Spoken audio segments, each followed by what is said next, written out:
And I wanted to add this in real quick in the beginning, most likely of this USC video, but a 4-star, I think he's a 4-star or 5-star in the 2026 class, a defensive lineman, Viliami Moala. I think that's how you say his name, but it looks like he did commit to USC early Tuesday morning after his weekend visit during that Utah State game. So obviously he liked what Ty Jackson liked as well, and he committed the other day too. So this guy is in the 2026 class, so you have to wait another extra year for him to come, but he's already a big guy, 6'3", over 300 plus pounds, and I think his commitment moved up USC like to number 4 in that 2026 rankings class. So yeah, looking really good so far. Hopefully he could add a couple more guys and maybe some more to that 2025 class that will be coming sooner to help out the Trojans. What's going on, dudes and dudettes? So yes, a quick RIP to the now late great legend James Earl Jones, who obviously did the voice of Darth Vader, did Mufasa in the first animated Lion King. You know, I've seen him in The Sandlot as well. He plays the ex-baseball player that's blind at the end of the movie.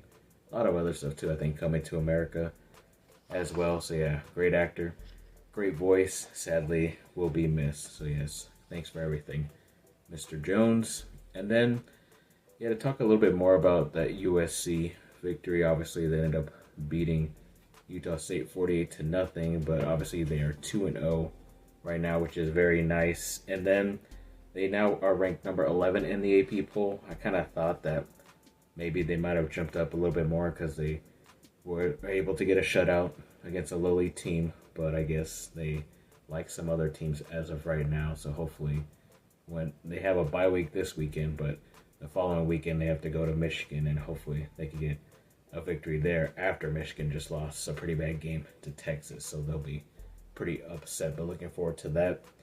And then some of the captains that were named for this game, there was only 4 this time. I think the same for like Miller Moss, the quarterback, and linebacker Easton Mascarenas Arnold, but 2 new ones were a safety and Kamari Ramsey and the tight end Lake McCree.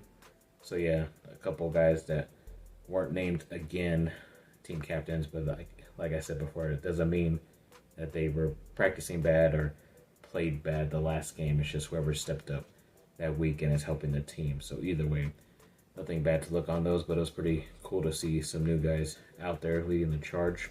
And yes, it's the first shutout for USC since 2011 versus UCLA. I believe that was 50-0 when Matt Barkley was last playing there, which is pretty awesome. And he was the main team captain, the tunnel team captain that came out with the team right when they came out of the tunnel, which is pretty cool. How many more times can I say tunnel? But yes, so I guess he should come back more often because they put up a lot of goose eggs on defense. So that was pretty cool. At least I was kind of surprised that it's been that long since the last shutout victory for them, but hopefully they could get back to their winning ways at some point.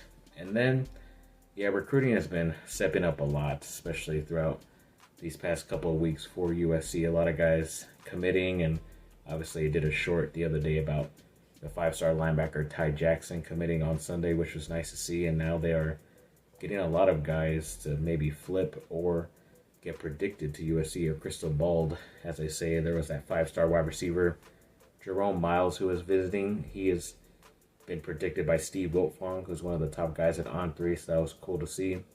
The 4-star edge Simote Katoanga, he is Wiltfong predicted as well to USC. Then a 4-star defensive lineman Viliami Moala is USC crystal balled by Blair Angulo from 247 Sports. Then the 4-star linebacker Nathaniel Owusu Boateng says he likes what USC's defense is doing and is impressing him as of right now. I know pretty recently he said he kind of liked a couple other schools at the top of his list, but it looks like USC is making their way up his list, so that was nice to see. And then On3 did also another rankings of their Heisman race according to them, and Miller Moss is still on there, the top 10, but he just moved down a couple spots from 6 to 8. He obviously didn't put up crazy numbers this last weekend, but still a victory, still led his team to the win with some nice stats, over 200 yards throwing with a touchdown. I don't think any turnovers. But yeah, either way, still going good so far for Miller Moss. And PFF posted the highest graded running backs from the Power 5 schools this last weekend, and USC's Woody Marks made the list at number 3, which is nice to see. But I mean, a couple of those other guys, I think maybe Judkins, the Ohio State guy, and Scatabo, they were playing like better Division One competition, but the other two guys, they were playing like, way lower ends at the very bottom Division One or maybe even Division Two type of school. So I wouldn't really count them, like I said last week and all that stuff. But either way, he made the list, so that was good for him to get that recognition. And then Julian Juju Lewis, as of right now still USC commitment quarterback in high school. He's been doing some work his first 4 games in high school going into his final year. It looks like he's put up 1,034 passing yards, 18 passing touchdowns, and a 79% completion percentage, which is really great. So yeah, overall, definitely still hope that this guy is going to commit and stick with his commitment to USC. You just never know. But yeah, even that 4-star quarterback Husan Longstreet from Centennial has been dealing with an injury, and I think he tried to come back this last weekend against Santa Margarita and looked pretty bad. He was getting subbed out for the backup too, but yeah, it's not really looking good for him. So maybe USC has moved on, apparently. And it was a pretty big weekend for USC quarterbacks. Miller Moss was 1-0 Saturday, and then even on the weekend, the 2 USC starting quarterbacks in the NFL, Caleb and Sam Darnold, both won their games. So it was a nice 3-0 weekend for USC quarterbacks, starting quarterbacks. So that was cool to see. And obviously Caleb is the first number 1 overall pick, I believe it was, to get his first career start as a victory since 2002, which was, I believe the stat belonged to David Carr, who pretty much flamed out pretty quickly after being the Houston Texans' number 1 overall pick. And he's now an analyst for the NFL Network and does an okay job there. But it's always funny how guys who played really bad, like Dan Orlovsky as well, the quarterback, he's like one of the main NFL guys for ESPN, but they played very horribly. But I guess they know what to do or what not to do, apparently. So I guess that's why they can analyze the game. But either way, yeah, congrats to him getting the first victory, even though I don't even think he threw for 150 yards, but he said he will get better and learn from the tape. And USC basketball did set up a home-and-home series with Cal, UC Berkeley. I think it's starting this year in 2024 and in 2025 as well. I believe the rest of their non-conference was set too. I think they start off with Tennessee, Chattanooga, and they get to Idaho State, UT Arlington.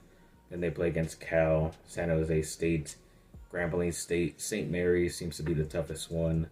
They play ASU or New Mexico. Those both could be tough as well. Montana State, Cal State, Northridge, and Southern University as well. So I expect them to win all those games except maybe 1 or 2 of those. But other than that, they should have a good non-conference record, in my opinion. And the women's volleyball team for USC did pretty okay this last couple of weeks. They went 3-1 and 3-0 against Pepperdine, if I'm not mistaken. They did lose in a really tough game to Creighton, who was like the number 11 team in the country, but they were able to come back and beat Kansas State 3-1, and I believe they were the number 20 ranked team, USC, in the country, so that was pretty cool to notice. So hopefully they were still able to stay in the top 25. And then the women's soccer, they're still winning.